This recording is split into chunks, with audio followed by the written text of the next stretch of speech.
Once upon a time, there lived a little girl in the woods.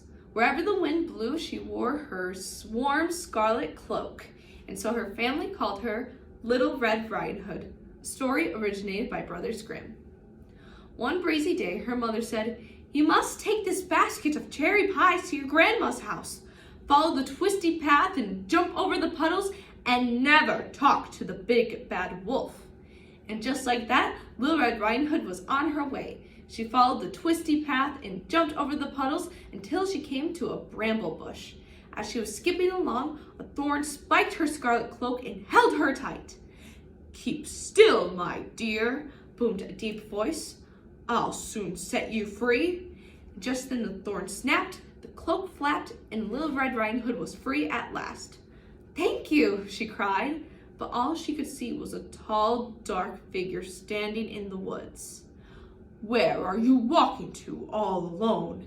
it asked, revealing its big eyes and sharp teeth. "To Grandmother's house," answered Little Red.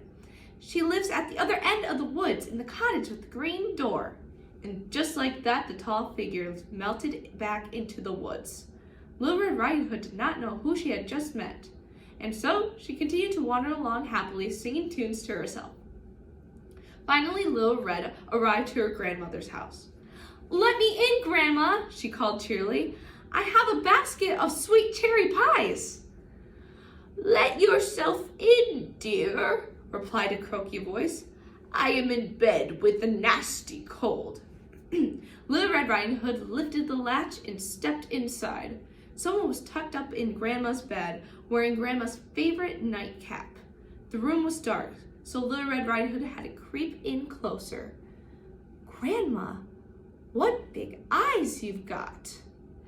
"All the better to see you with, my dear," replied the voice. "Grandma, what big ears you have," she gulped. "All the better to hear you with," growled the voice. "Grandma, what big teeth you've got." "All the better to eat you with." And to her surprise, the big bad wolf jumped out of bed and sprang after her.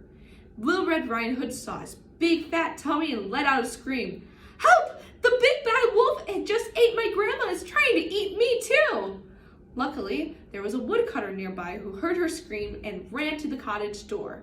The woodcutter hit the big bad wolf over the head with his hammer, and the big bad wolf shouted out, and so Grandma jumped out of his stomach. The big bad wolf ran away, and Little Red Riding Hood never saw him again.